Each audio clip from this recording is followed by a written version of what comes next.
Hello student, my name is Rakesh Kumar. चलिए शुरू करते हैं आज का लेक्चर।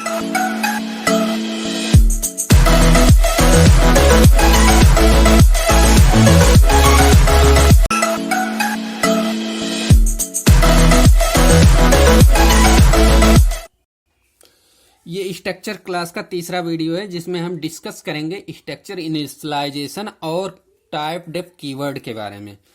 जैसा कि हम लोग हर एक डाटा टाइप के वेरिएबल को इनिशियलाइज करते थे, जैसे हम लोग इंट ए इक्वल 10, तो 10 क्या हो रहा था, इनिशियलाइज कर रहे थे। वैसे फ्लोट के लिए इनिशियलाइजेशन किए थे, अरे के लिए भी किए थे, जबकि अरे एक यूजर डिफाइंड डेटा टाइप है। उसी तरीके से हम स्ट्रक्चर में भी डाटा का इनिशियलाइजेशन करेंगे।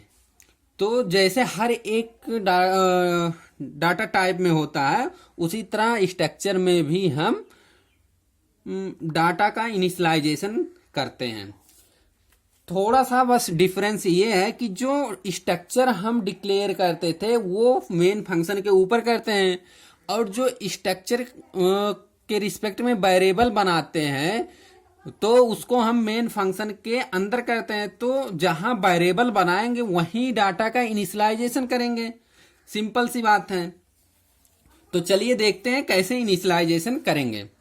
तो मान लीजिए जैसे हम कुछ पॉइंट लिख लिए हैं पहले से, like a variable of any other data type, structure variable can also be initialize at compile time. हम कंपाइल टाइम पे में भी इनिशियलाइजेशन कर सकते हैं, जबकि हम दूसरे वीडियो में बताए थे कि हम डाटा का इनिशियलाइजेशन हम रन टाइम पे भी कर सकते थे स्कैनएफ फंक्शन से। लेकिन हम इस वीडियो में बताने वाले हैं आपसे कि जो इनिशियलाइजेशन कर रहे हैं वो कंपाइल टाइम में भी कर सकते हैं, जैसा हर एक डेटा टाइप में होता था। तो इस जो स्ट्रक्चर हम जनरेट किए हैं ये कहाँ बनाएंगे, मेन फंक्शन के ऊपर बनाएंगे। क्या हम स्ट्रक्चर क्या क्रिएट किए हैं, स्ट्रक्ट स्टूडेंट। जो स्ट्रक्चर का नाम है स्टूडेंट है, उसमें 3 मेंबर स्ट्रक्चर मेंबर हैं। तो क्या क्या है, नेम है जो 20 एरे है, तो नेम जो है एरे है 20 कैरेक्टर का, तो इसे हम कह सकते हैं कि स्ट्रिंग है। जो नेम है एक स्ट्रिंग है, और एज जो है वो इंटीजर टाइप का है, कैरेक्टर जेंडर। तो थर्ड फील्ड क्या है कि एक जेंडर है कैरेक्टर टाइप का। उसके बाद क्या, ये टर्मिनेटर लगाते हैं स्ट्रक्चर में हम जब डिफाइन करते हैं। तो ये होगा जब अगर हम इस स्ट्रक्चर का हम कोई वेरिएबल क्रिएट करते हैं, तो वेरिएबल जब मेन फंक्शन में क्रिएट होता है, मान लीजिए हमारा यहां से मेन फंक्शन स्टार्ट हो गया, वाइड मेन। यहां से अगर मेन फंक्शन स्टार्ट हो गया तो हम मान लीजिए हम यहां उस स्ट्रक्चर वेरिएबल का जो स्ट्रक्चर वेरिएबल स्ट्रक्चर एक है उसका हम एक वेरिएबल क्रिएट कर लिए, मान लीजिए S1 नाम से। तो इस तरह से हम वेरिएबल क्रिएट करते हैं। तो वेरिएबल जहां क्रिएट कर रहे हैं वहां भी इनिशियलाइज कर सकते हैं, जैसे हम इंट में करते थे, इंट ए इक्वल 10। तो जहां ए हम बना रहे हैं इंटीजर डेटा टाइप का, तो वहां भी हम 10 असाइन कर सकते थे। उसी तरह हम स्ट्रक्चर में भी वैल्यू असाइन कर सकते हैं।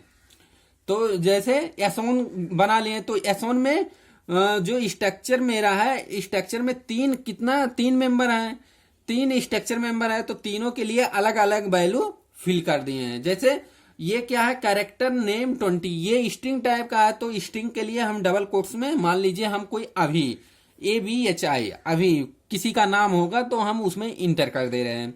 फिर इंट दूसरा फील्ड क्या है, एज के लिए, तो एज इंटीजर टाइप का है, तो हम 20 कामा के बाद 20 लगा दिए। फिर ये जेंडर किस टाइप का, कैरेक्टर टाइप का, कैरेक्टर को सिंगल कोट्स के अंदर लिखते हैं। मान लीजिए जो अभी है मेल है, तो उसके लिए हम M से प्रदर्शित कर दिए हैं। उसी तरह मान लीजिए हम दूसरा वेरिएबल स्ट्रक्चर का क्रिएट कर रहे हैं, तो इसी तरह से हम कर सकते हैं। दूसरे वेरिएबल में मान लीजिए हम उसका नाम S2 रख दिए, S2 पूजा 18 फीमेल। तो इस तरह से हम इनिशियलाइज कर सकते हैं जैसे अदर वेरिएबल में करते थे। आई होप समझ में आ गया होगा। अब बात करते हैं एक कीवर्ड के बारे में जो यूजली यूज होता है स्ट्रक्चर में, जो जिसका नाम है टाइप डेफ कीवर्ड। तो टाइप डेफ कीवर्ड का काम क्या होता है इसके बारे में हम डिस्कस करने वाले हैं। चलिए कुछ पॉइंट लिखे हैं इसके बारे में, पहले पढ़ लेते हैं। We use the type def keyword to create an alias name for data type. जो टाइप डेफ कीवर्ड है वो किस लिए हम यूज करते हैं कि जो डेटा टाइप या किसी भी स्ट्रक्चर का हम जो एलाइस नेम प्रदर्शित करने के लिए करते हैं। एलाइस नेम का मतलब क्या हुआ? उपनाम। It is commonly used with structure to simplify the syntax and declaring variable। इसका यूज हम अधिकतर स्ट्रक्चर में करते हैं क्योंकि इसके वेरिएबल जो होते हैं सिंप्लीफाई, मतलब अगर हम जैसे अभी शर्मा है सिर्फ उसको शर्मा से कॉल करते हैं तो अच्छा लगता है, थोड़ा आसान हो जाता है। तो उसी तरह से कि जो टाइप डेफ कीवर्ड है वो सिंप्लीफाई करने की कोशिश करता है वेरिएबल के नेम को। Type def make the code short and improve readability. Type def के द्वारा जो कोडिंग हो जाती है थोड़ा सा छोटा हो जाता है और पढ़ने में आसानी हो जाती है, इसलिए टाइप डेफ कीवर्ड का यूज करते हैं। फॉर एग्जाम्पल समझ लेते हैं कि कैसे करेंगे। मान लीजिए हम एक स्ट्रक्चर बना रहे हैं एम्प्लॉय नाम से।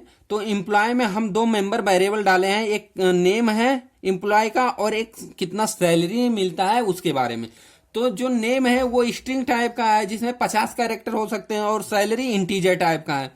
जब इस वेरिएबल को हम मेन फंक्शन में एक्सेस करेंगे स्ट्रक्चर वेरिएबल को या स्ट्रक्चर मेंबर को, तो हमें एक वेरिएबल बनाना पड़ेगा स्ट्रक्चर का। तो कुछ इस टाइप का बनाते हैं मेन फंक्शन में हम। अगर इसी को हम टाइप डेफ कीवर्ड से समझे तो जो कोडिंग हो जाएगी थोड़ा आसान हो जाएगा, जो रीडिंग हमारी एबिलिटी है वो थोड़ा सा रीडेबल हो जाएगा और थोड़ा सा कोड हमारे पास शॉर्ट हो जाएगा। उसके बारे में देख लेते हैं। मान लीजिए हम यहाँ स्ट्रक्चर के पहले टाइप डेफ लगा देते हैं, जैसे यहाँ type def struct employ same है, बस सेम स्ट्रक्चर है, सिर्फ आगे टाइप डेफ लगा दिए हैं। फिर जब हम मेंबर वेरिएबल लिख लेंगे यहाँ क्लोजिंग में, मान लीजिए हम एम्प्लॉय को हम सिंपल नाम से पुकारना चाह रहे हैं ईएमपी, तो हम यहाँ ईएमपी लिख के टर्मिनेटर लगा देंगे। अब जब भी हम इस स्ट्रक्चर को अब हम सिंपली ईएमपी नाम से जान सकते हैं। तो अगर हमें इस स्ट्रक्चर का वेरिएबल क्रिएट करना है तो सिंपल हम ईएमपी E1 कर सकते हैं। जबकि यहाँ बिना टाइप डेफ के हम स्ट्रक्ट एम्प्लॉय पूरा नाम लिखते थे, पूरा स्ट्रक्चर लिखते थे, फिर E1 लिखते थे। अब सिंपल क्या करेंगे, इस स्ट्रक्ट एम्प्लॉय को हम सिंपल ईएमपी से भी प्रदर्शित कर सकते हैं। तो इन दो मतलब टाइप डेफ कीवर्ड से हमारे पास जो कोडिंग होती है वो थोड़ा शॉर्ट हो जाता है और पढ़ने में आसानी हो जाती है। बस टाइप डेफ कीवर्ड का यही काम था। तो सिंपल सा टाइप डेफ क्या करता है कि एलाइस नेम प्रोवाइड करने की कोशिश करता है और जो कोडिंग हो जाती है शॉर्ट हो जाता है। तो अब वीडियो इसी पे ख़त्म करते हैं। ख़त्म करने से पहले अब क्यूटीवी पूछ लेते हैं इस वीडियो में। तो इस वीडियो का क्यूटीवी है कि ये है कि आंसी सी में कितने टोटल कीवर्ड हैं।